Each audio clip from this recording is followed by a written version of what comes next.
What we did is we start a storyboarding process where myself, the camera operator and guy would sit down, open the script on page 1 and we say, okay, what do we do for this first shot? And so we discussed every single shot in the movie and drew it on a storyboard frame. So by the time we got to filming, we had the entire movie mapped out in our heads anyway. For instance, with this scene, which is a sunbed scene, we had every single shot drawn out beforehand, so we knew every angle of when it was opening and when it was closing. Mind your language in front of the boy. Jesus Christ! Sometimes when you're shooting, scenes take on their own life. And so then we just throw the storyboards out the window and go with whatever happened. There was a particular scene when they've just bought the shotguns, and it's a scene shot in one Steadicam shot, and that was, we just made that up on the day because we had a storyboard of very complicated shots, and it just seemed very busy, and we didn't have much time, so we thought, right, let's just try and get the whole thing in one Steadicam shot. And that's when we started off on the barrels with the smoke coming from the guns. And in a scene like that, we'd just let the actors do what they want to do, and we'd watch it with Guy and say, okay, well, how should we approach this scene? So we said, we'll start off on a close-up of that and do the whole scene in one take. And that works pretty well. I feel safer with a chicken drumstick. This is an example of how basic the film lighting is in this movie. Here's a scene which goes on for 5-10 minutes of them talking about scams to make money, and it's lit with one light. There's one small light on the right-hand side, and that's it. So it was just very, very basic. And what was interesting about this is where I put the lights. I mean, just a single light source can sometimes look much better than 20 or 30 lights. So sometimes being forced into a low-budget, no-money film makes you make decisions which are more interesting. Here again, we got Sting, and I just laid one fluorescent tube on the bar between the two of them, and that's what lights him. And this is the thing about lighting people's faces in an interesting direction. It just comes from down there and lights up his face. It just looks great. What it does, it gives you a really nice highlight in the eyes. It's not really where you're supposed to put a light for film lighting, but it just works. You tell Harry to go fuck himself. Niven contributed by speeding stuff up and slowing stuff down, like in the drunk scene, which we hadn't initially planned for.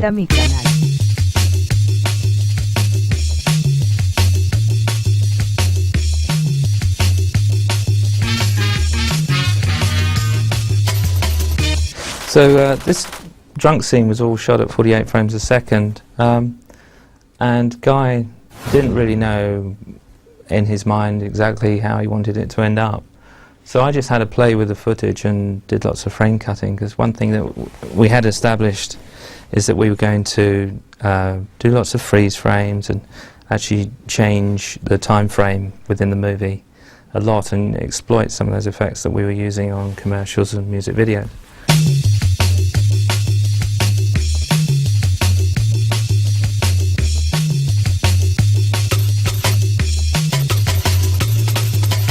Frame cutting is also known as skip printing, where you actually print a frame, skip 4 frames, print another frame, and we call it frame cutting because you're literally, rather than doing a speed change, you're choosing a frame, cutting several out, choosing another frame, so it makes it very fast. And I did that in the drunk scene.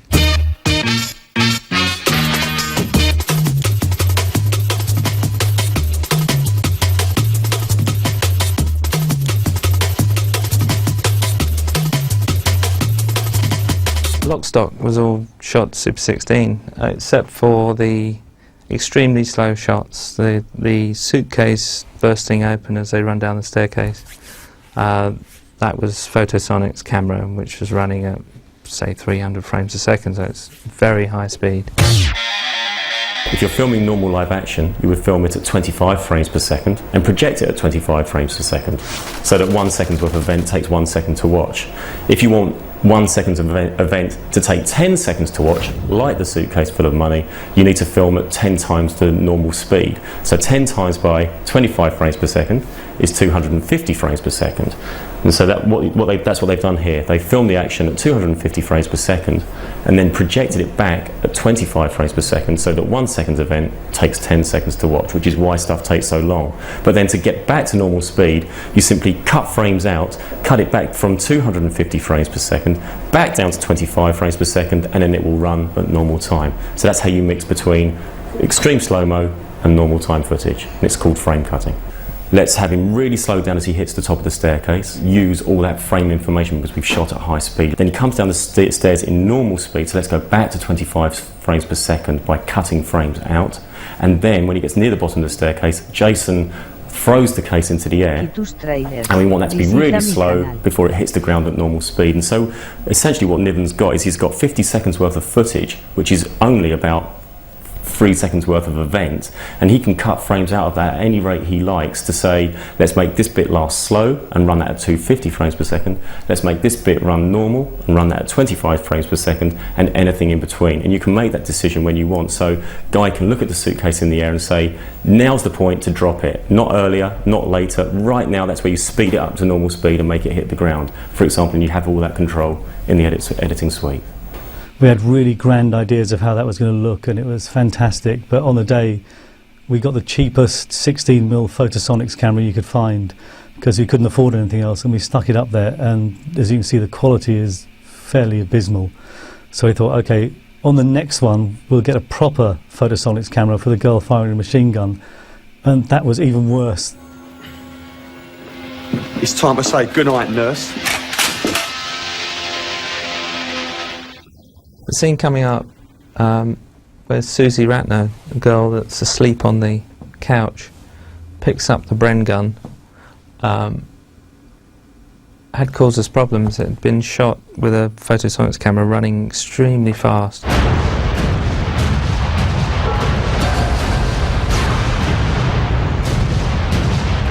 Normally when you shoot at 25 frames per second for normal shooting, you would light it in a certain way. If you're going to shoot things 4 times faster, you need to put more light on the object. The film's going through the camera so quickly that it has such a small amount of time to expose. Okay? And if the light on the object isn't bright enough for that exposed film to accept it, the images will end up looking dark, which was the case. This Perfect Action was too dark. As the film in the cartridge gets up to speed, there are frames earlier on down the roll which have almost sufficient exposure. So we had to enhance them digitally, and we took them to Cine site, and they were very cleverly used frames where the camera wasn't quite up to speed to matte in the background around the action. And so we looked at it and we saw things like areas of her dress, parts of the wall, the pictures on the wall, the light. There were frames earlier on in the roll, which was not the action we wanted, but nevertheless in the take that we wanted, there was information that was sufficient that we could take that information and then apply it to the area of the take that was wanted. But really it's just a question of taking elements which are light and applying them to the shot which was dark. It was very hard to work on her face, her expression was changing, and we had to use some sort of grading on that. And with her dress, when she's moving around turning with the gun, obviously we had to take patches of her dress where the exposure was better and apply those patches to her darker dress, and then because she's moving, motion track those elements onto her dress to end up with the shot looking the way it finally does, which is still fairly dark but a lot brighter than it was to begin with. Although it doesn't look like it's had a lot of work on it, it was very painstakingly worked on at Cine site, and they did a great job. Through this whole film, the low budgetness of it made it quite interesting, because you have to think on your feet. You've got a day to get that scene or these 3 scenes, and you know you're never going to go back and do anything again, so you either get it or you don't. This is an example of how low budget this film was. We wanted the guy to be run down in the street, so he got a stunt man and he stood in front of the car and the car ran him down. Oh, it was amazing. I was like, oh, that's it. I thought there was something more mysterious to it. And as the car came, he just jumped up on the bumper and let him hit him. He had a bruise, the biggest bruise over the whole side of his body. I'm amazed he didn't have broken ribs, but we just did it one time. He got knocked over for real, and that's the take.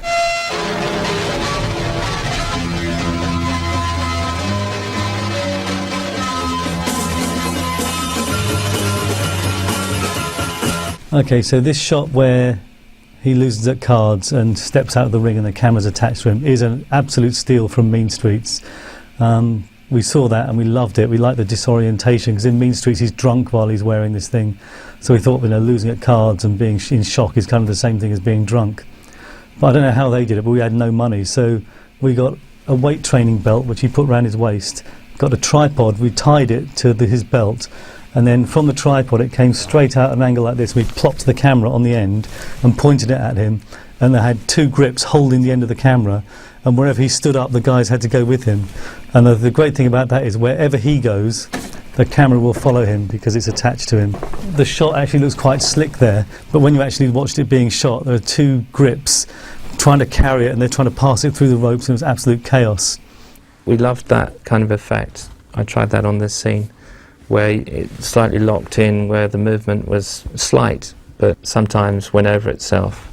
It gave you this feeling of being slightly nauseous. It's not perfect, you know, the framing goes a bit weird, but it's the spirit of the shot that's good.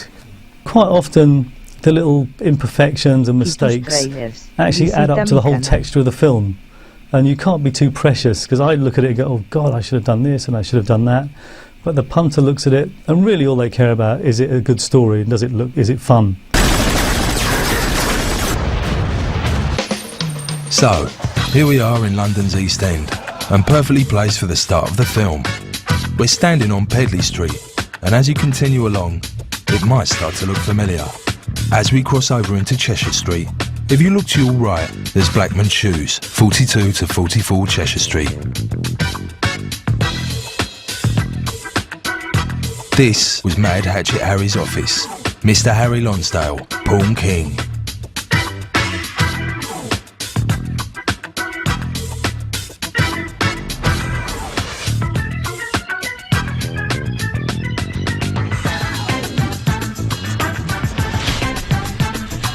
Now look to the right, and this is where it all happened. Here we have Repton Boxing Club. It's like turning back the clocks going in there. This is England's most famous boxing club, with the likes of Lee Harrison in the ring. This is the site of the 3-card brag, where Eddie got in a bit of a Tom Mix.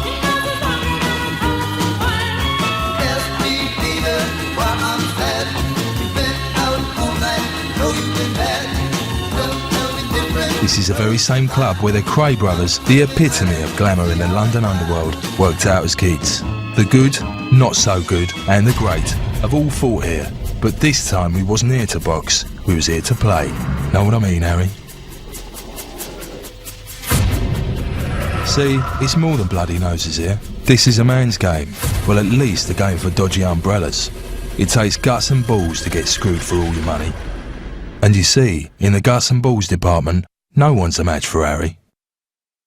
Especially not Eddie with his nerves, as we all know he's a bit partial to Wallace and Gromit. We're here on the south side of London Bridge Station, Borough Market, one of the most ancient London areas. This has always been a central meeting point and has always had an extremely healthy reputation for crime. It was pretty standard for fighting to spill out into the streets, and you were always guaranteed a highly entertaining iron girder. So it's no surprise then that this was a gang's hangout. And that of the babbling brooks next door, who, as Bacon says, when they're not picking peanuts out of poop, are ripping off unfortunate souls of their hard-earned drugs.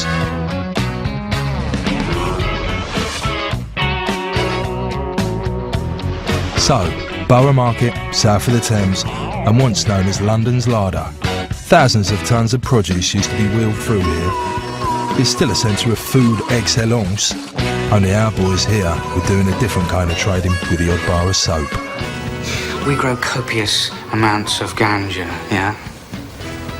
Yeah. And you're carrying a wasted girl and a bag of fertiliser. You don't look like your average horticulturalist.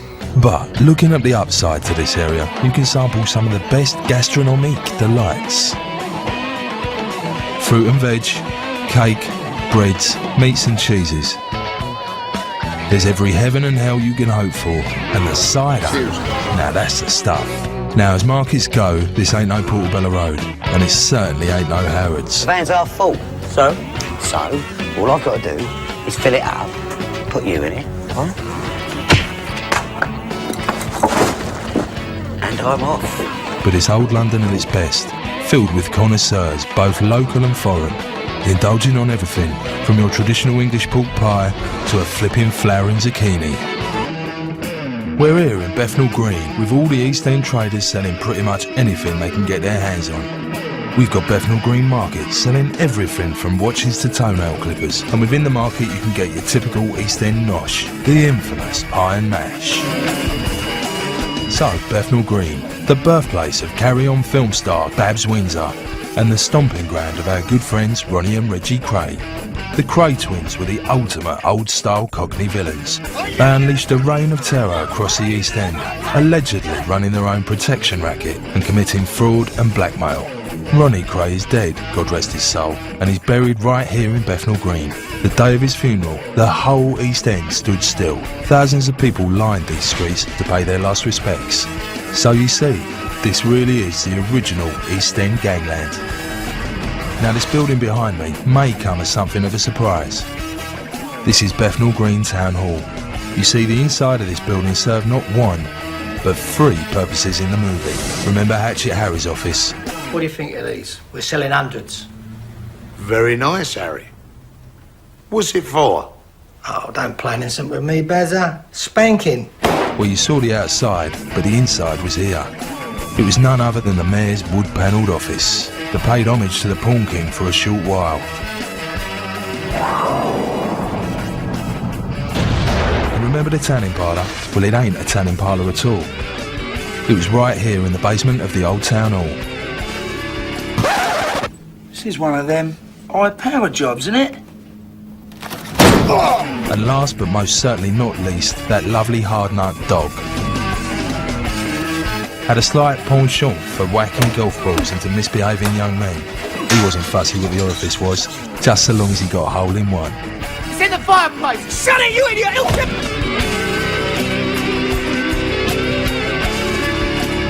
Right outside Old Smithfield's Market we are now, one of London's oldest markets, where meat has been bought and sold for over 800 years. Ah, Smithfield Market days. Monday for fat cattle and sheep, Tuesday, Thursday and Saturday for hay and straw, Friday cattle, sheep and cows, and at 2 o'clock scrub horse and asses. In addition to this, 250,000 pigs were sold each year, and there was about 4,000 butchers in this vicinity. To top all that off, many moons ago, the space was used for public executions and the burning of Protestants at the stake.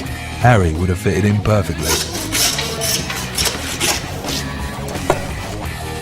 Now, in the 19th century, it would have been rude not to comment on the madness and violence that took place around Smithfield Market. I think you need help. So it's no surprise then that Eddie's dad's gaff is right round the corner.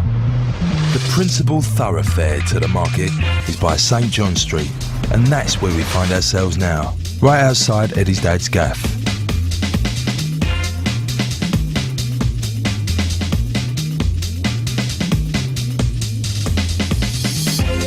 Now, it's not much to look at in the film, but then neither is Eddie's dad.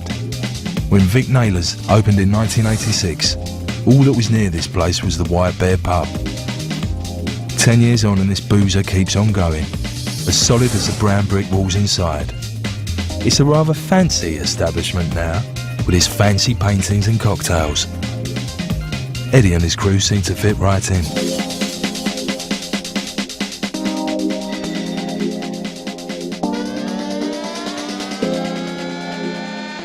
Three-card brag is a simple form of poker. You get 3 cards only, and these you can't change. If you don't look at your cards, you're a blind man, which means you only put in half the stake. 3 of any kind is the highest you can get, but the odds are about 450 to 1 against getting any 3. So, do you want to play?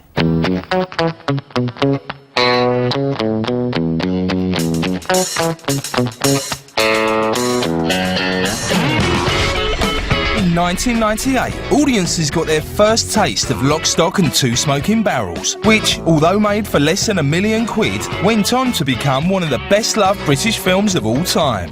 The film featured such familiar faces as Dexter Fletcher, Vaz Blackwood and Sting, but would become more famous for launching the acting careers of, among others, footballer Vinnie Jones, Jason Statham, Nick Moran and Jason Fleming.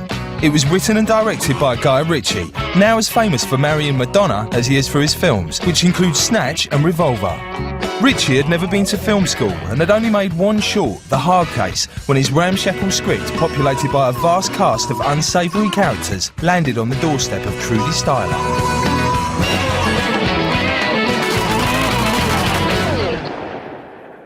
I took a look at the script that night. Well, it wasn't an easy read. It was a very long, rambling screenplay with, you know, terrible typos and really poorly presented. And I remember making lists of all the characters and thinking, what am I doing? It's like 1:30 in the morning now and I'm trying to sort out who these groups of people are. But once I'd done that and I started to really immerse myself in it, I noticed that I was laughing rather a lot. What's that? It's a cocktail. You asked for a cocktail? No. I asked you to give me a refreshing drink. I wasn't expecting a fucking rainforest.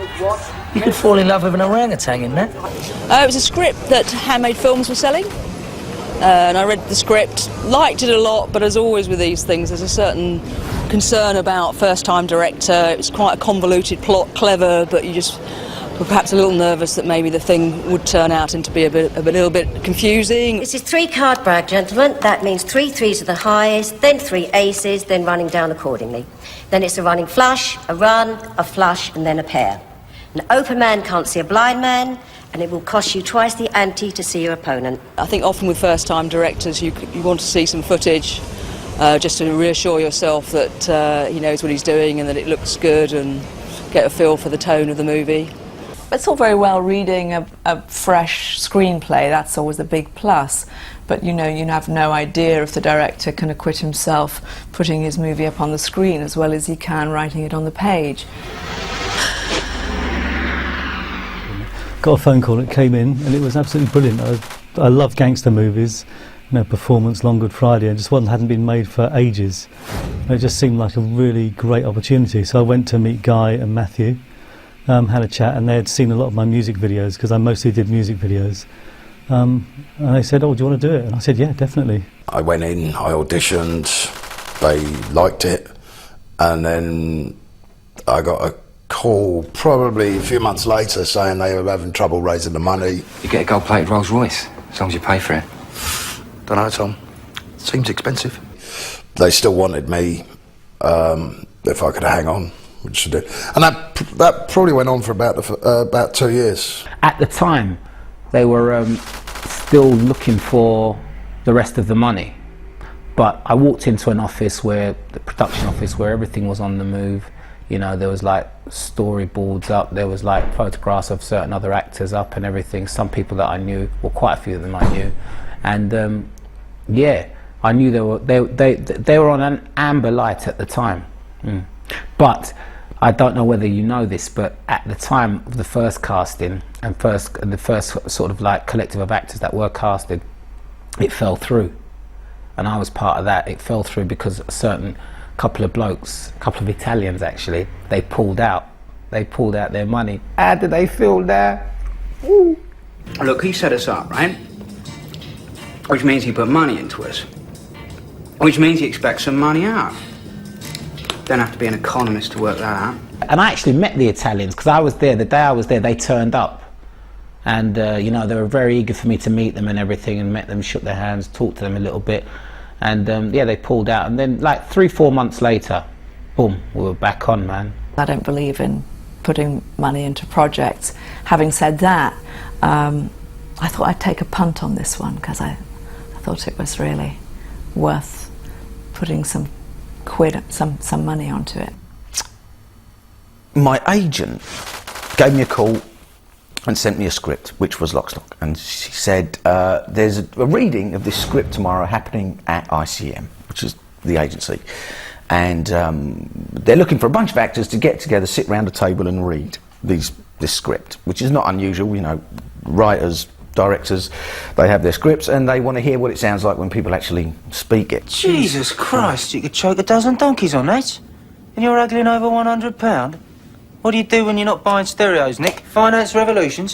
So I was one of the people who sat around a table with other actors, reading one of the first drafts of it, and that was about maybe 18 months or so before the film actually got made. Oi! Keep your fingers out of my soup. And it started off at like 20 million, shot on 35 with lots of big stars and stuff in it. And the budget kept getting cut and cut, ended up at 800,000. with no one in it particularly. And we'd be like, well, we better shoot it quick before it ends up on Super 8. And then I got a call about, I don't know, it may be a year later, and they were doing casting, they were shooting it. And I was asked to go and sit and read in with the other actors that they were auditioning, and I didn't know whether I was in contention for a part in it or whatever, but I said, yeah, sure, because I like the script and blah, blah, blah. Well, it was kind of a first up for me, because I don't really get that kind of script. It may amaze you to hear that. So I remember it arriving, and as soon as I read it, I thought it was just a great story. There were certain people that went off to do other jobs and weren't involved in Lock Stock. I'll give you one of them, Ray Winston. Yeah, Ray was going to play Harry the Hatchet. Yeah, for Ball Dead, everything, yeah. But it moved on. He had to work, he had to do another movie, God bless him. But you know, that's one of those things. There was a few others as well, but I can't remember all of their names, but I know Ray was one of the big players that was originally casted. Yeah. There was a big buzz about the script. The acting community in England, especially in London, is quite small, and I think through photocopies, a lot of people had seen the script and had got excited about it, but knew that it was totally unfinanced. So you learn a sort of self-preservation thing where you see a script you love, but instead of getting too excited about it, you think, well, you know, I love this. I've explained to the producer and director that I'm committed to the project, but I'm not going to get really overexcited about this, because when it doesn't happen, it's like being chucked. You know, it's like there's a part of you that sort of goes, ugh. And so you protect yourself as much as you can from unfinanced scripts. You know what I mean? You read a lot, and when you find out they're unfinanced, you go, all right, well, we'll just wait and see. It's all completely chicken soup. It's what? It's kosher. It's Christmas. The Jews don't celebrate Christmas, Tom. The guy kind of invented his own film language, for want of a better phrase, you know what I mean? And the script kind of reflected that when you read it. It was sort of like, you know, this kind of poetic, kind of mad London speak. And that you don't see scripts like that. You just don't, you know. It's either, you know, it was all costume dramas and everyone being very flowery and particularly erudite. I saw, I saw a little movie of his called The Hard Case, that he'd got together a bunch of mates, and he'd done this movie, I think, very quickly. But you saw his prowess in it. It was just shimmering. It just wanted to be flash. You know, we wanted to use music video techniques in a mainstream movie. So anything that looked good, didn't matter if it made sense or not. If it was good, if it was flash, if it was different, then we did it. You know, we didn't have a big budget, but it'd be really good to try to do something slightly different and not be realistic, particularly, and to be slightly stylized. And so that's Guy was really excited by that. So we went totally into that look.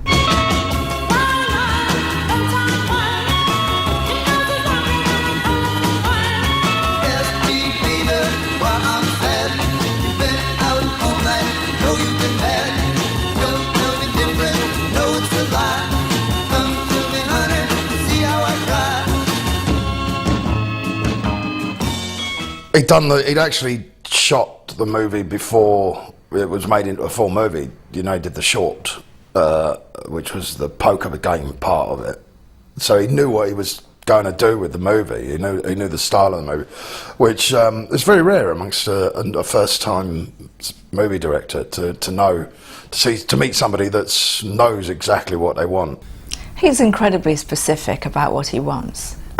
I've never met a director who, for the first time that he did a movie really with all that's going on, you know. He's got obviously a very clear picture in his mind as who these people are, because it seems to be written a lot from experience. You know, he's a great observer, and he's observed these people and found a way of kind of translating what he's observed into characters on the page. A lot of the characters that we got on here are infamous and are really known. I'm not really interested in the dregs of villainy. I'm interested in villains that seem to have some kind of success rate. I buy the villains, and I think people will be hard pushed not to buy them as villains. They are villains. I apologise to Guy if I've got this totally wrong, but I heard that he had lived on the streets and lived in East London a lot when he grew up, and he's you know, and he's also something like black belt karate or something like that as well. You know, you don't want to mess with somebody who's got that kind of thing behind him. Nah. What's this Eddie like then? He's a fucking thief.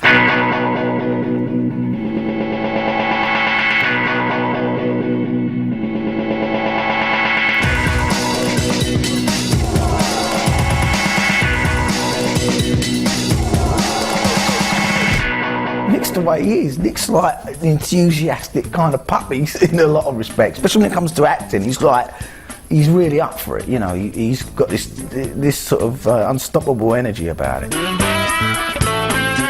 My character, I'm called Ed, and it's a story of me and my little gang, who all managed to rustle up 25 grand to so that I can take a seat at a card game where you have to have 100 grand to play with some big, heavy East End villains. And it helped him for what I was doing, because he was like, you know, he's meant to be a card player, and we played cards when we were away that day, and Nick's a terrible card player.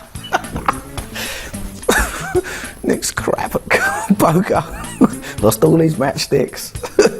Ask him about it, he'll deny it, I'm sure, but he's rubbish. The game's rigged, so I go from being 150 grand up to being £500,000 down in 2 hands, and the baddie of the piece says we have a week to pay him back his £500,000, or we lose a finger for each day that we go over that week. So that was good, because I was like, I can't give 25 grand to this geezer, he can't play poker. So, you know, but, you know, movie magic, he's a good card player in the film. They originally got me to read for Winston. We grow copious amounts of ganja, yeah? Yeah. And you're carrying a wasted girl and a bag of fertilizer. You don't look like your average hortifucking culturalist. Stephen McIntosh got it. I mean, I don't know. What do you say? He's a very good actor. I was really pleased when he was going to be in it, because I thought, well, that's great, I'm in good company. Because, you know, I'd seen him in Prime Suspect, I think, playing a really kind of menacing Mancunian, and I didn't necessarily think of him in my narrow-minded way of, you know, a Sloaney hippie. Charles, get the rifle out. We're being fucked. Fleming and Jason became mates like that, you know, and it was Statham's first job as well. He'd done a bit of modelling and some diving, and, you know, he was kind of had his own thing going on, and suddenly Guy was like, you got to be in this film. Guy saw him as actually selling stuff on the street trading, and he was so funny while he was doing it. It was like, right, I want you in my film.